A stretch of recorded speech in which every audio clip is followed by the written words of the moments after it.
भगवान बुद्ध के जीवन में घटी सभी घटनाओं से हमें कुछ न कुछ सीखने को मिलता है। उनके द्वारा कही गई बातों का अगर सही अर्थ निकाल पाए तो उसमें जीवन जीने की कला की चाबी छुपी हुई है। बुद्ध से ईश्वर के संबंध में अक्सर यह सवाल पूछा गया कि ईश्वर है या नहीं। बुद्ध, आप ईश्वर को मानते हैं कि नहीं? और बुद्ध द्वारा हर बार एक अलग ही जवाब दिया जाता था। लोगों द्वारा यह प्रश्न बुद्ध से कई बार पूछा गया। ऐसी ही एक घटना है। बुद्ध अपने शिष्य आनंद और स्वास्थ्य के साथ एक गांव से गुजर रहे थे।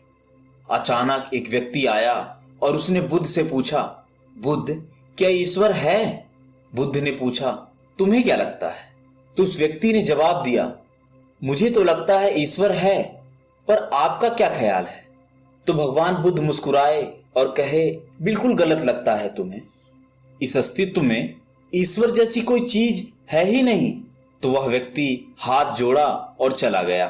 कुछ दूर चलने पर एक दूसरा व्यक्ति आया। उसने बुद्ध से पूछा, बुद्ध, मैं कई दिन से परेशान हूं। मुझे लगता है कि ईश्वर की बातें महज बकवास हैं। तो बुद्ध हंसे और बड़े प्रेम से कहा, तुम्हें बिल्कुल गलत लगता है। इस अस्तित्व में सिर्फ ईश्वर ही है और कुछ नहीं। जरा देखो तो, आंख बंद तो करो, खोजो तो।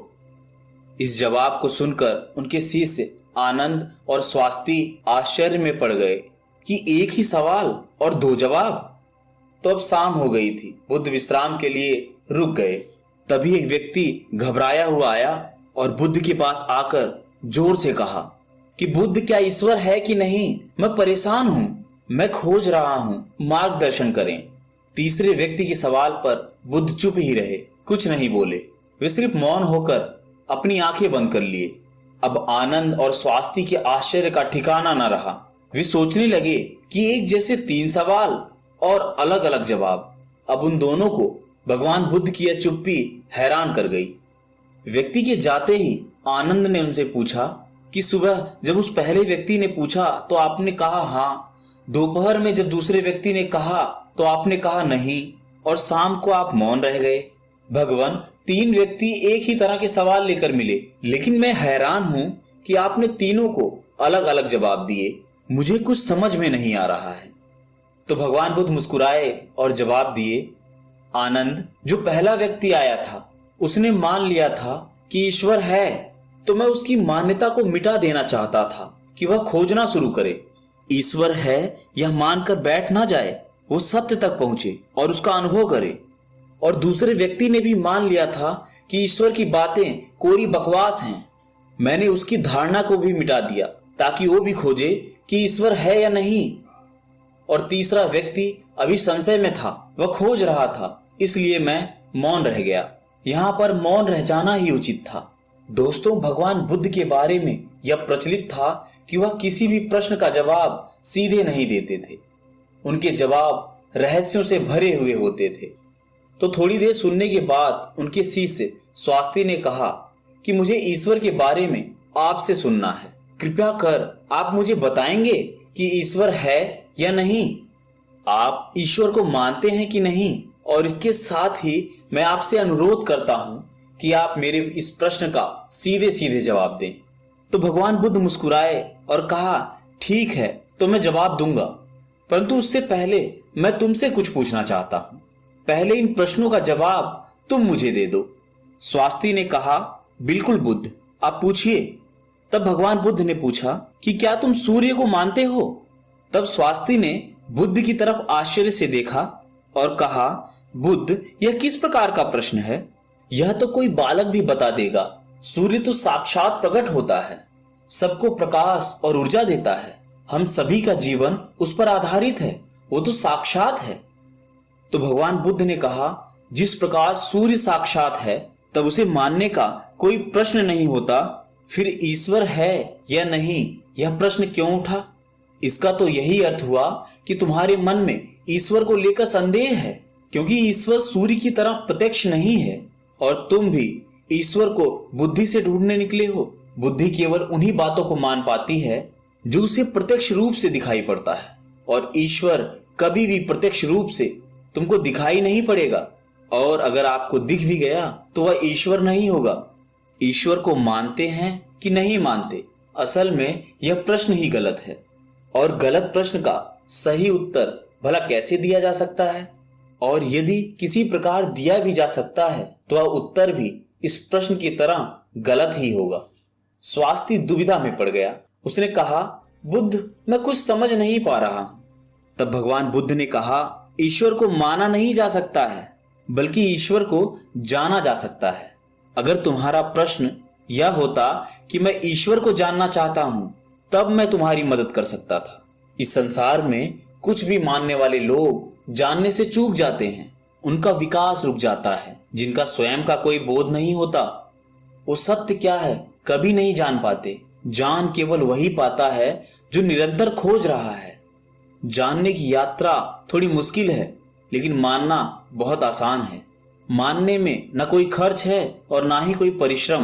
ने कह दिया, किसी ने आपको समझा दिया और आपने मान लिया। लेकिन मानकर रुक जाने वाले लोग इस संसार के सबसे अभागे प्राणी हैं। बोध के बिना ज्ञान व्यर्थ है।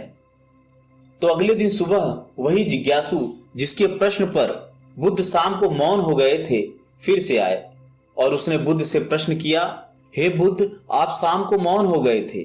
मेरे जीवन का एक ही लक्ष्य रहा है कि मैं ईश्वर को खोज लूं। वह कहाँ है, कैसा है, उनसे ब्रह्म ज्ञान की प्राप्ति करूं। और मैंने सुना है आपको ब्रह्म ज्ञान उपलब्ध हुआ है, तो आप अवश्य ही ईश्वर से मिले होंगे। तो क्या आप ईश्वर की खोज में मेरी सहायता करेंगे? तो बुद्ध ने कहा, जिसे तुम खोज रहे हो उसे तुमने कहां कहां खोजा? तो वह जिज्ञासु बोला, बुद्ध, मैंने सभी तीर्थ, सभी मंदिर और पूरी दुनिया का भ्रमण किया। यज्ञ, हवन, बड़े बड़े अनुष्ठान, व्रत सब पूरे किए। मैंने वो सभी कार्य किए जो मुझे ईश्वर प्राप्ति के लिए कहे गए थे, लेकिन फिर भी मुझे आज तक ईश्वर नहीं मिले। तब मुझे किसी ने बताया कि आपको परम ज्ञान उपलब्ध हुआ है। इसका मतलब आपने ईश्वर को जरूर देखा होगा। तो क्या आप मेरी सहायता करेंगे? बुद्ध ने कहा, मेरा एक सफेद मोती खो गया है, मैं उसी को खोज रहा हूं। क्या तुम मेरी सहायता कर सकते हो? वह जिज्ञासु बोला, हाँ, मैं बिल्कुल कर सकता हूं। मैं अभी आपका मोती खोज कर दे देता हूं। तो वह मोती ढूंढने लगा। धीरे धीरे समय बीतता जा रहा था। काफी समय ढूंढने के बाद भी मोती नहीं मिला। तो वह बुद्ध के पास गया और बोला, मैंने बहुत ढूंढा पर वह मोती मुझसे नहीं मिल पाया। यह सुनकर बुद्ध ने कहा, जब तुम वो मोती मुझे ढूंढ कर दे दोगे, तभी मैं तुम्हारी कोई सहायता कर पाऊंगा। क्या तुम्हें अपने सवालों का जवाब नहीं चाहिए? तो वह जिज्ञासु फिर मोती ढूंढने लगा। लेकिन काफी समय बीत जाने के बाद वह बुद्ध के पास आकर बोला, आप ठीक से याद करके बताइए कि वो मोती कहाँ खोया था। तो भगवान बुद्ध ने मुस्कुराते हुए कहा, वो मोती तो मेरी कुटिया में खोया था। तब वह व्यक्ति बहुत झुंझला गया और कहने लगा कि आप मुझे मूर्ख बना रहे हैं। आप केवल ज्ञानी होने का ढोंग करते हैं। आपको इतना नहीं पता कि जो चीज कुटिया में खो गई है वो बाहर कैसे मिल सकती है। वह कुटिया में ही मिलेगी। आपको उसे वहीं खोजना चाहिए था। तो बुद्ध मुस्कुराते हुए बोले, मैं भी तो तुम्हें यही समझाना चाहता हूं। जो चीज तुम्हारे भीतर खो गई है वो चीज तुम्हें बाहर कैसे मिलेगी? तुमने कई वर्षों तक बाहर खोजबीन की, क्या एक पल के लिए भी उसे अपने भीतर खोजा? उसे अपने अंदर खोजो, तब तुम्हें वह ज्ञान मिल जाएगा। यह सुनकर जिज्ञासु बोला, हे बुद्ध, आपकी बात तो मैं समझ गया, लेकिन अभी भी मैं यह नहीं समझ पा रहा हूं कि मैं अपने अंदर क्या खोजूं। बुद्ध बोले, तुम अपने ईश्वर को खोजना चाहते हो, पर क्या तुमने कभी अपने आप को खोजा है? जिज्ञासु बोला, बुद्ध, मैं अपने आप को जानता हूं। मैं अपना नाम, पद, काम, परिवार, जब से मैंने जन्म लिया है तब से मैं ये सभी चीजें जानता हूं। मैं कुछ भी नहीं भूला हूं। तो फिर मुझे और अपने बारे में क्या जानने की जरूरत है? मैं क्या जानूं? तब बुद्ध ने कहा, अभी बताओ, इस समय तुम्हारे सबसे नजदीक कौन है? जिज्ञासु बोला, इस समय तो आप ही मेरे नजदीक हैं। बुद्ध ने कहा, मुझसे भी ज्यादा नजदीक कौन है? उसने कहा, आपसे ज्यादा नजदीक तो हवा है। बुद्ध ने कहा, हवा से ज्यादा नजदीक क्या है? जिज्ञासु सोचकर बोला, हवा से ज्यादा नजदीक तो मेरे वस्त्र हैं। तब बुद्ध ने कहा, और इन वस्त्रों से ज्यादा नजदीक क्या है? तो जिज्ञासु बोला, इनसे ज्यादा नजदीक तो कुछ भी नहीं है, तब तो मैं स्वयं ही हूं। तब बुद्ध ने कहा, अपनी आंखें बंद करो बिल्कुल शांत होकर अपने अंदर खोजो तुम्हारे अंदर क्या है। विचारों को हटा दो और ध्यान दो तुम्हारे नजदीक क्या है।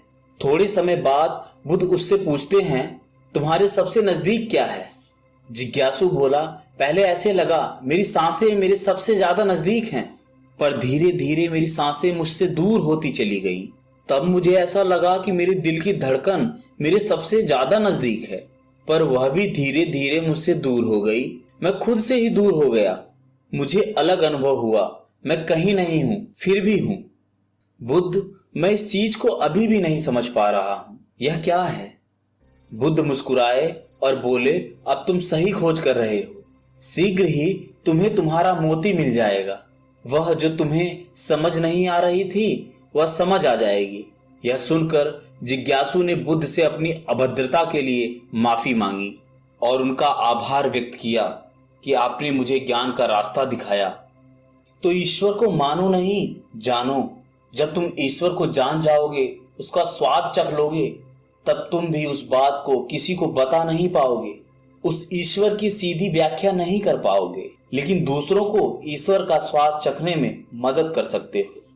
बुद्ध तत्व संबंधी प्रश्न जैसे ईश्वर व आत्मा, इनसे संबंधित प्रश्नों से बचा करते थे, उनका उत्तर नहीं देते थे।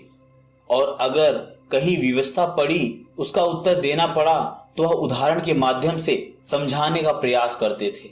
जिन्होंने भी ईश्वर का वर्णन किया, उनके अनुयायियों ने अलग अलग समुदाय बना लिया और अपने ईश्वर को सही और दूसरे के ईश्वर को गलत मानने लगे। बुद्ध इस बात को जानते थे, इसलिए कई बार उन्होंने ईश्वर को नकारा भी। उन्होंने ईश्वर को इनकार इसलिए किया ताकि आपकी प्यास और गहरी हो सके और आप स्वयं उसे जानें।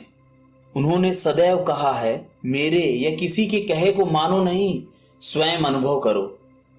तो दोस्तों, आपको इस कहानी से क्या सीख मिलती है, नीचे कमेंट सेक्शन में जरूर लिखिएगा। चैनल पर पहली बार है तो चैनल को सब्सक्राइब कर लीजिए। मिलते हैं किसी और वीडियो में, तब तक के लिए नमस्कार।